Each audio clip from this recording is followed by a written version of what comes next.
Selamat malam Bapak Ibu, saudara-saudari, dan juga anak-anak yang dikasihi oleh Tuhan. Seluruh bagian GKP Jemaat Seroja.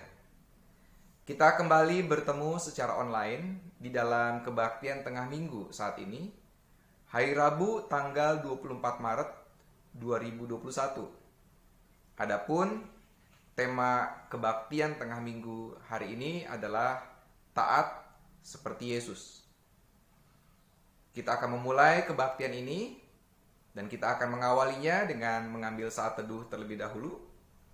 Kita berdoa masing-masing secara pribadi di dalam saat teduh. Mari kita berdoa.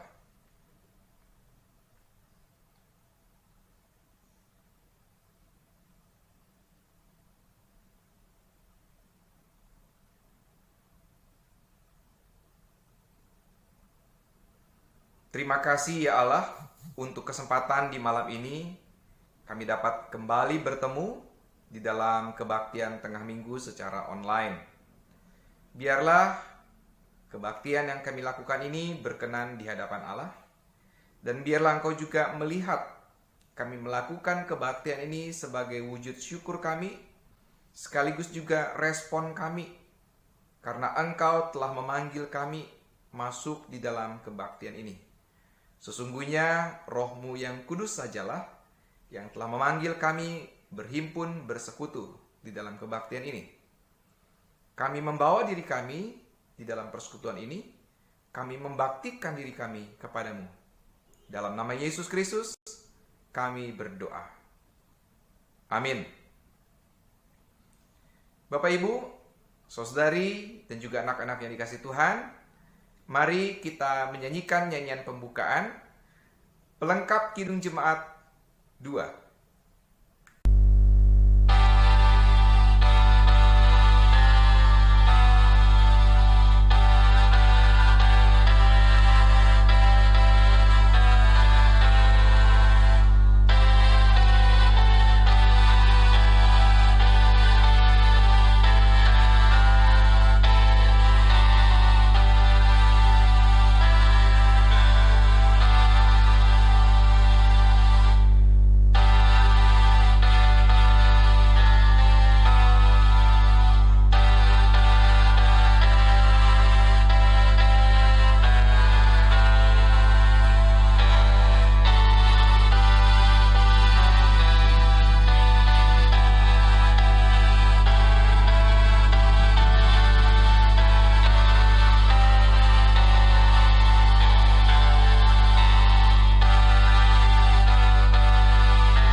Kebaktian tengah minggu ini berlangsung dalam nama Allah Bapa, Anak, dan Roh Kudus.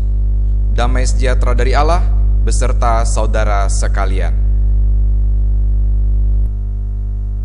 Allah yang mengasihi kami sungguh bersyukur untuk nafas kehidupan yang masih Engkau percayakan bagi kami hingga saat ini.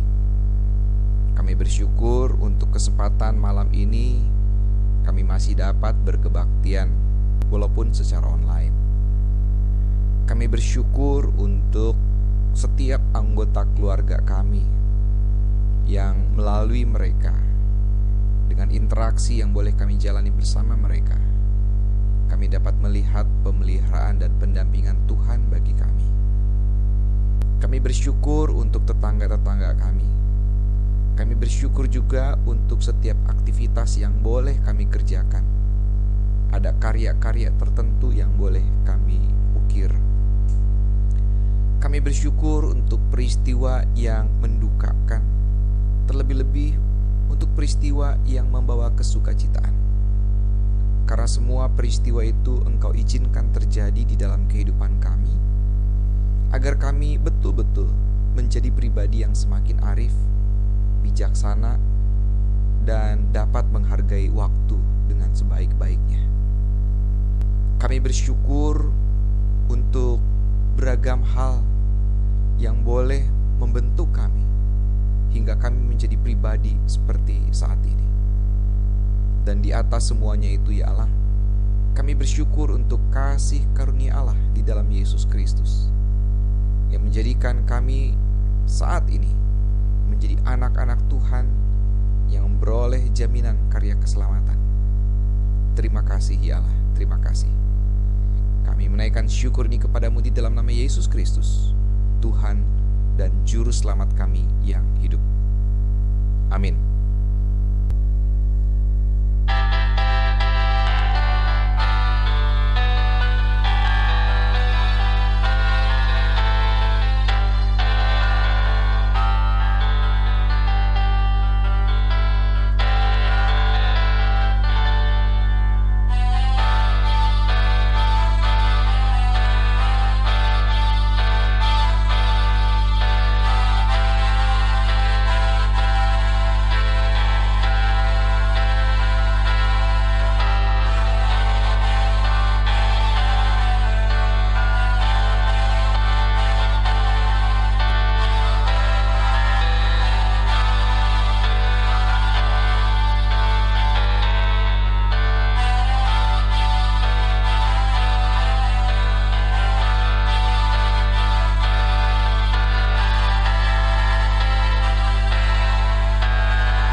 Bapak, Ibu, saudara-saudari, dan anak-anak yang dikasihi Tuhan, tiba waktunya bagi kita untuk membaca dan menghayati kesaksian firman Tuhan pada malam ini di dalam kebaktian tengah minggu dalam rangka Minggu Prapaskah yang ke-5, hendak memasuki Minggu Prapaskah ke-6. Hari ini tanggal 24 Maret 2021, tema yang akan diangkat adalah taat seperti Yesus, dengan bahan pembacaan Alkitab dari surat Ibrani pasal 5 ayat 5 sampai dengan 10. Dan baiklah, sebelum kita membaca dan menghayati kesaksian firman Tuhan ini, kita terlebih dahulu berdoa. Allah yang mengasihi kami bersyukur, kami berterima kasih untuk kesempatan malam ini kami dapat kembali menghayati kesaksian firman Tuhan dengan pembacaan dan juga penghayatannya bersama-sama. Kami percaya pada malam ini Engkau berkenan mengurapi kami dengan Roh-Mu yang kudus dan juga akan menuntun kami dengan hikmat Tuhan. Dan kami malam ini hendak belajar bersama-sama dari Alkitab untuk kami menjadi pribadi yang taat seperti Yesus. Biarlah dengan kuasa Roh-Mu yang kudus kami mampu wujudkan kehidupan sebagai orang-orang, sebagai anak-anak Tuhan yang taat kepada Tuhan dengan meneladani Tuhan Yesus. Tolonglah kami Allah dengan kuasa Roh-Mu yang kudus. Dalam nama Yesus Kristus kami berdoa. Amin. Bapak Ibu, saudara-saudari dan anak-anak yang dikasihi Tuhan, pembacaan Alkitab kita malam ini dari surat Ibrani 5 ayat 5 sampai dengan 10. Saya akan membacakannya untuk kita sekalian. Demikian pula Kristus tidak memuliakan dirinya sendiri dengan menjadi imam besar, tetapi dimuliakan oleh Dia yang berfirman kepadanya, "Anakku engkau telah kuperanakan pada hari ini." Sebagaimana firman-Nya dalam suatu nas lain, "Engkau adalah imam untuk selama-lamanya, menurut peraturan Melkisedek." Dalam hidupnya sebagai manusia, Ia telah mempersembahkan doa dan permohonan dengan ratap tangis dan keluhan kepada Dia yang sanggup menyelamatkannya dari maut, dan karena kesalehannya Ia telah didengarkan. Dan sekalipun Ia adalah anak, Ia telah belajar menjadi taat dari apa yang telah dideritanya. Dan sesudah Ia mencapai kesempurnaannya, Ia menjadi pokok keselamatan yang abadi bagi semua orang yang taat kepadanya. Dan Ia dipanggil menjadi imam besar oleh Allah menurut peraturan Melkisedek. Amin. Sampai demikian pembacaan Alkitab kita. Yang berbahagia ialah kita yang mendengar firman Tuhan, terlebih kita yang melakukannya dalam hidup kita hari demi hari. Hosiana.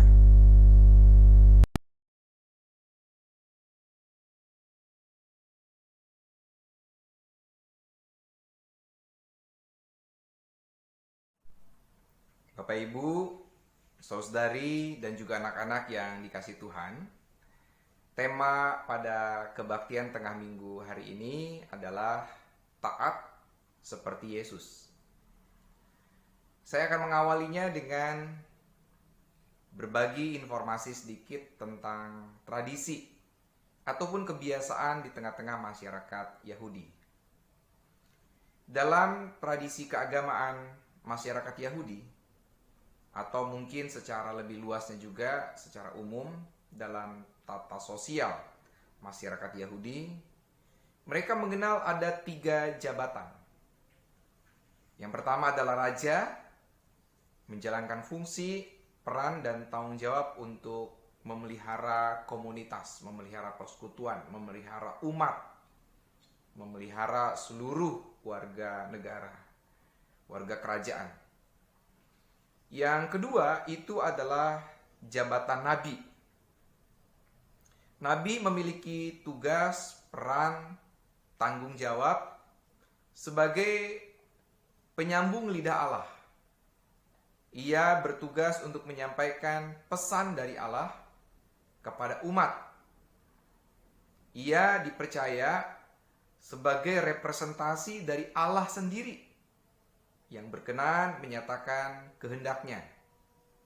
Kehendaknya ini bisa macam-macam. Bisa merupakan kata-kata ataupun juga ucapan yang membahagiakan, menyukacitakan. Bisa juga hal-hal yang dirasa tidak nyaman bagi umat. Misalnya, suara penghukuman, seruan pertobatan, dan sebagainya. Yang ketiga itu adalah jabatan imam. Imam menjalankan fungsi, peran, dan tanggung jawab doa umat kepada Tuhan. Imam menjadi perwakilan dari seluruh umat untuk menyampaikan permohonan dan doa-doa kepada umat. Imam mewakili umat untuk menyampaikan kurban-kurban, entah itu kurban bakaran, kurban sembelihan, dan sebagainya. Jadi, Dari 3 jabatan ini, raja itu dengan fungsi horizontal, fungsi memelihara. Nabi itu fungsi vertikal, tetapi berasal dari atas ke bawah, dari Tuhan kepada umat. Imam itu dari bawah, vertikal juga, dari bawah ke atas, menyampaikan suara umat, doa umat kepada Allah. Ini fungsinya. Nah, ini 3 jabatan yang ada dalam tradisi masyarakat Yahudi. Tapi ada satu catatan penting. Kalau kita berbicara tentang imam, tidak dapat serta-merta disamakan. Imam itu adalah pendeta, seperti dalam konteks kehidupan kita sekarang. Karena imam pada masa itu ada batasan. Mereka punya aturan tertentu yang akan membatasi gerak mereka, yaitu dalam hal menyampaikan suara Tuhan. Secara kasarnya saya boleh mengatakan bahwa imam itu tidak berkhotbah menurut tradisi Yahudi. Yang berkhotbah siapa? Nabi.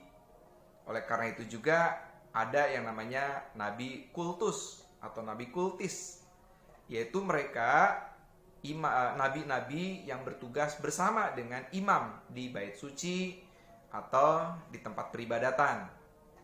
Imam memimpin ritual untuk menyampaikan doa ataupun kurban. Nabi nanti akan menyampaikan firman Tuhan. Kira-kira begitu. Yang berkhotbah adalah nabi. Nah, tentu dalam konteks masa kini, dalam konteks saat ini beda. Ya, yang berdoa syafaat, berdoa umat itu adalah pendeta. Ya, yang berkhotbah juga pendeta. Jadi ini konteks yang berbeda sama sekali. Nah, selanjutnya kita perhatikan salah satu peran imam dalam tradisi Yahudi di Perjanjian Lama itu adalah mempersembahkan kurban. Salah satunya juga adalah kurban penghapus dosa. Nah, ini menarik karena ia tidak luput dari dosa. Namanya imam itu manusia juga. Manusia tidak luput dari dosa. Itu sebabnya ia yang menjalankan fungsi pembawa kurban penghapus dosa, dirinya sendiri yang juga tidak luput dari dosa, maka itu akan terjadi berulang-ulang. Terjadi perulangan terus-menerus. Imam yang ini selesai menjalankan tanggung jawabnya, memohonkan pengampunan dosa kepada Allah bagi umat. Dilanjutkan nanti dengan imam berikutnya, dan seterusnya. Perulangan itu terjadi karena apa? Karena imam itu sendiri berdosa. Nah, penulis surat Ibrani hendak menampilkan sesuatu yang berbeda. Penulis surat Ibrani hendak menunjukkan bahwa telah terjadi penggenapan, yaitu imam yang agung, imam yang besar. Imam agung yang besar, kira-kira gitu. Imam besar, agung lah, sebutan apapun lah, terserah mau dibolak-balik lah, boleh. Itu muncul dalam sosok Yesus. Ia telah menjadi imam, representasi umat yang memohon pengampunan dosa, tetapi juga tidak berhenti di situ. Ia membawa dirinya sebagai kurban itu sendiri. Kalau imam di Perjanjian Lama itu membawa sembelihan domba atau lembu, itu akan berulang-ulang. Tetapi dalam konteks Perjanjian Baru, surat Ibrani mau mengatakan cukup satu kali, selesai, sempurna, yaitu hadir dalam sosok Yesus Kristus. Ia menjadi imam, sekaligus juga ia menjadi kurban itu sendiri. Kurban yang sempurna. Oleh karena itu tidak perlu ada perulangan lagi. Nah, Bapak Ibu, saudari dan juga anak-anak yang dikasihi Tuhan, Apa yang mau disampaikan oleh surat Ibrani tidak berhenti di situ. Tidak berhenti untuk menunjukkan bahwa Yesus Kristus telah menjadi imam sekaligus juga menjadi kurban. Tetapi ada tambahan. Ada backgroundnya juga. Ada sesuatu nih yang berdampingan dan mengiringi tugas tanggung jawab yang dijalankan oleh Tuhan Yesus. Yaitu apa? Ia menjalankan tugasnya itu dengan ketaatan, penuh pengabdian, penuh penyerahan total kepada Allah. Bapak, Ibu, Saudari, anak-anak bisa bayangkan.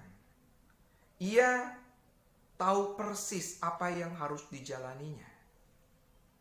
Ketika ia harus menjalankan fungsi sebagai imam, sekaligus juga sebagai kurban penghapus dosa itu sendiri, maka ia akan berhadap-hadapan langsung dengan yang namanya maut, kematian.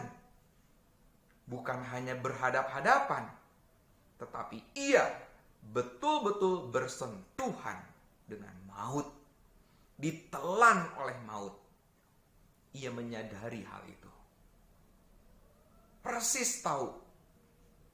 Tetapi di sisi lain ia juga tahu bahwa itu bukanlah titik terakhir.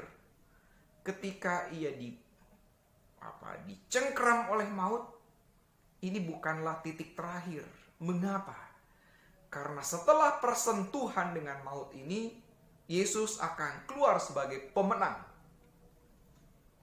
Bapak, Ibu, Saudari, saya sering kali menganalogikan, memberikan metafora tentang momen ini kepada anak-anak di kelas katekisasi dengan menggambarkan dua orang yang adu panco. Misal, saya ambil contoh. Menurut Bapak, Ibu, Saudari sekalian, kalau saya sama istri saya adu panco, siapa yang menang? Saya? Istri saya? Belum tentu. Karena antara saya dengan istri saya belum pernah adu panco. Tidak ada pembuktian bahwa si suluh ini menang melawan istri saya adu panco. Dan sebaliknya, belum ada pembuktian istri saya menang adu panco sama saya. Kalau Tuhan Yesus yang berhadap-hadapan dengan maut ini tidak bersentuhan, tidak terjadi sesuatu, maka tidak akan ada pembuktian bahwa Yesus itu menang melawan kematian.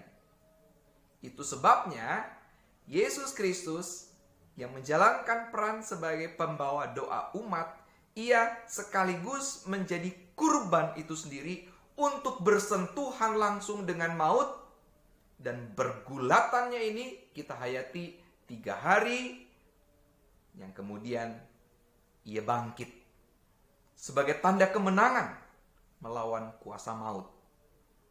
Itulah imam agung besar kita, atau imam besar yang agung kita. Surat Ibrani mau menegaskan hal itu. Nah, malam ini Bapak, Ibu, Saudari, saya akan mengajak kita memperhatikan proses yang dijalani oleh Tuhan Yesus, yang dijalaninya dengan ketaatan. Bukan hal mudah ketika ia menjalaninya, karena ia hadir juga sebagai sosok manusia dengan darah, daging, tulang, air mata, dan darah itu kemudian tercurah, terteteskan begitu, mengalir. Kesakitannya adalah kesakitan sama seperti yang kita alami, Bapak Ibu. Ia tahu persis dan ia harus menjalani itu. Oleh karena itu digambarkan pada saat malam sebelum ia diserahkan, saat ia berdoa di Taman Getsemani, itu salah satu Injil menyebutkan bahwa peluhnya, keringatnya itu seperti darah. Yang mau menggambarkan bahwa ada pergulatan batin yang luar biasa. Ada kengerian yang sedang dihadapinya. Dan itu adalah gambaran dari manusia yang sedang mengalami kengerian melawan kematian. Berhadapan dengan kematian. Sosok ini sedang berhadapan langsung. Sosok Tuhan Yesus ini berhadapan langsung dengan kematian itu. Tapi apa yang dialaminya? Ia tetap menjalaninya dengan penuh pengakuan, jangan kehendakku Bapa, kehendakmulah yang jadi. Bentuk ketaatan total yang luar biasa. Malam ini kita masih berada di dalam Minggu Prapaskah. Dalam rangka kita mempersiapkan peristiwa Paskah. Mari kita semakin memperkuat iman kita, semakin melatih batin kita, mental kita, spiritualitas kita sebagai anak-anak yang takut akan Tuhan, anak-anak Tuhan yang tetap taat, bercermin dan belajar dari Tuhan Yesus.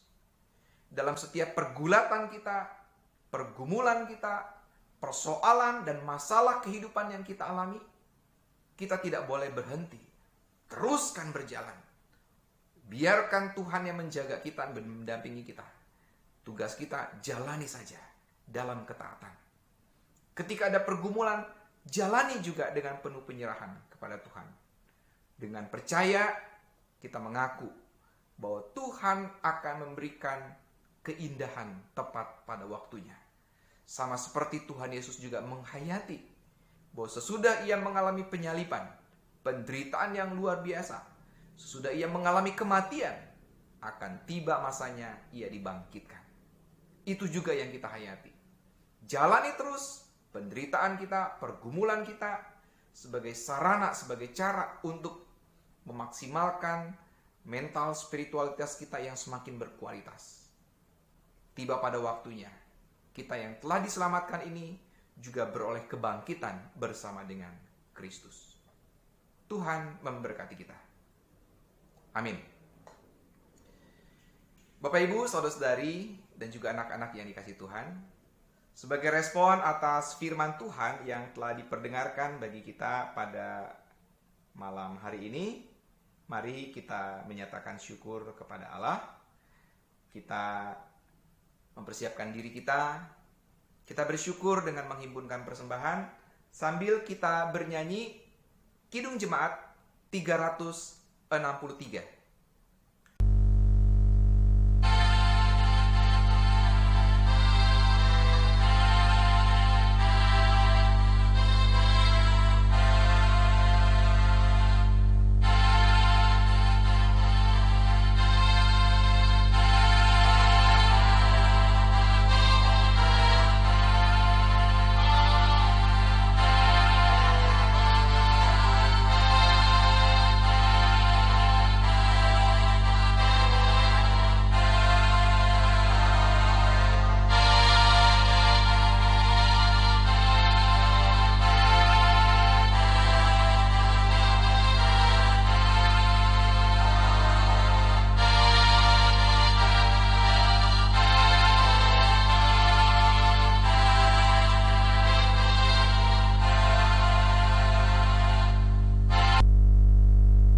Baiklah Bapak Ibu, saudara-saudari dan juga anak-anak yang dikasihi Tuhan, mari kita menaikkan doa persembahan, doa syafaat, dan kita akhiri nanti dengan mengucapkan doa Bapa kami bersama-sama.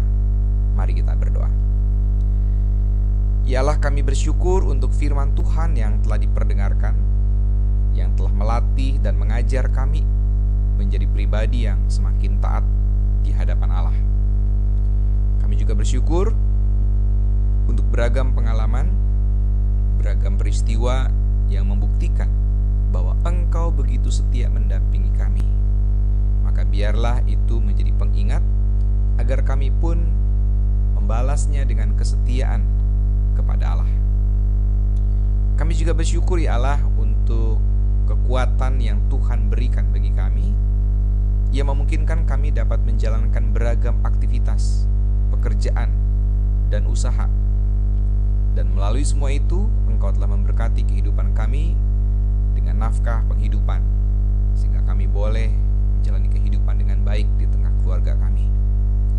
Dan dengan berkat dari Tuhan itulah pada malam ini, sebagian dari anak-anak-Mu datang membawa persembahan syukurnya berupa uang.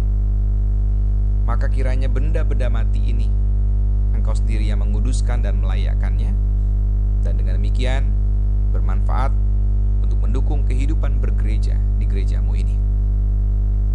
Berkati hamba-hamba Tuhan, para pelayan Tuhan di gerejamu ini yang mengelola persembahan ini, agar kiranya betul-betul dapat dikelola secara baik dan bertanggung jawab demi mencukupi kebutuhan pelayanan di gerejamu. Dan biarlah melalui persembahan ini kami terus-menerus belajar membawa diri kami serta menjadikan diri kami sebagai persembahan yang hidup, kudus, dan berkenan bagi Allah. Ya Allah yang Maha Kasih, kami juga bersyukur, kami berterima kasih untuk beragam hal baik yang boleh terjadi di dalam kehidupan kami. Paling tidak nafas yang Kau berikan, Kau karuniakan bagi kami. Dan dengan nafas kehidupan itulah ada saudara kami yang dalam minggu ini Engkau tambahkan usianya 1 tahun lagi. Melalui pertambahan usia ini sesungguhnya Engkau sedang melatih kami untuk mengingatkan kami juga agar dapat mengisi sisa kehidupan ini bagi kemuliaan Allah. Maka urapilah kami dengan Roh-Mu yang kudus, agar di sepanjang hidup yang kami jalani, kami dapat membawa diri sebagai persembahan bagi Allah. Kami bersyukur juga untuk kesempatan bagi kami dapat melayani Tuhan, baik di gerejamu ini, maupun dalam pelayanan-pelayanan publik di mana kami beraktivitas, maupun juga dalam aktivitas kami di tengah-tengah keluarga ataupun rumah tangga kami. Semua itu menjadi kesempatan bagi kami membaktikan diri kepada Allah, wujud cinta kasih kami kepada Allah. Kami juga bersyukur ya Allah untuk beragam hal yang lain yang tidak dapat kami rinci satu demi satu. Dan dalam rasa syukur ini kami mengingat ada saudara-saudara kami yang dalam kondisi kurang sehat. Kami berdoa bagi mereka semua, kami tidak menyebut nama mereka satu demi satu. Kami percaya Engkau mengulurkan tangan kasih-Mu, Engkau mendampingi mereka, Engkau memberikan semangat dan pengharapan bagi mereka, sehingga sakit penyakit yang saat ini mereka derita tidak membuat mereka kehilangan harapan, semangat maupun iman. Kami percaya Engkau akan memulihkan mereka tepat pada waktu yang Kau rancangkan. Dan kami juga percaya setiap obat, makanan, minuman, dan segala tindakan medis ataupun perawatannya, semua itu akan mendatangkan kebaikan. Kami juga berdoa untuk sesama saudara sebangsa dan setanah air di beragam tempat yang saat ini dalam situasi sulit, entah karena bencana alam ataupun juga karena faktor-faktor lainnya. Kiranya Engkau juga bermurah hati untuk menolong, memberkati, dan mendampingi mereka, bahkan memulihkan mereka. Kami juga khusus berdoa bagi para pemimpin kami di negeri ini dalam setiap fungsi, peran, dan tanggung jawab yang Kau percayakan bagi mereka. Kiranya Engkau yang senantiasa memandu mereka, Engkau menjagai mereka dengan Roh-Mu yang kudus, agar mereka dijauhkan dari segala yang jahat. Kiranya mereka, para pemimpin kami ini, betul-betul menjadi pemimpin yang membawa Indonesia menjadi Indonesia yang maju dan sejahtera. Ya Allah, masih dalam rangkaian minggu-minggu Prapaskah, kami pun hendak belajar terus-menerus menyesali diri, belajar bercermin untuk mematutkan diri kami layak di hadapan Allah. Maka bimbinglah kami terus-menerus dengan Roh-Mu yang kudus, agar di sepanjang minggu-minggu Prapaskah ini kualitas spiritualitas dan juga mental kami semakin ditumbuh kembangkan. Kualitas rohani kami yang terwujud dalam sikap, perilaku, dan tutur kata itu betul-betul dapat berkenan di hadapan Allah. Kini kami hendak menaikkan seluruh rangkaian doa syafaat ini kepadamu melalui perantaraan Tuhan kami Yesus Kristus, Tuhan dan Juru Selamat kami yang hidup. Dan dalam kesempatan ini kami juga hendak berdoa sebagaimana Yesus Kristus ajarkan bagi kami. Bapa kami di dalam surga, dikuduskanlah nama-Mu, datanglah kerajaan-Mu, jadilah kehendak-Mu di bumi seperti di surga. Berikanlah kepada kami pada hari ini makanan kami yang secukupnya, dan ampunilah kami akan kesalahan kami, seperti kami juga mengampuni orang yang bersalah kepada kami. Dan janganlah membawa kami ke dalam pencobaan, tetapi lepaskanlah kami daripada yang jahat. Karena Engkaulah yang punya kerajaan, dan kuasa, dan kemuliaan, sampai selama-lamanya. Amin. Bapak Ibu, saudara-saudari, dan juga anak-anak yang isi Tuhan, kita akan segera mengakhiri kebaktian ini. Kita menyanyikan nyanyian penutup, Kidung Jemaat 460.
Baiklah Bapak Ibu, saudara-saudari dan juga anak-anak yang dikasihi Tuhan, kita akan segera menutup kebaktian ini dengan mengingat untuk kita menjadikan diri kita sebagai anak-anak Tuhan yang semakin taat kepada Allah.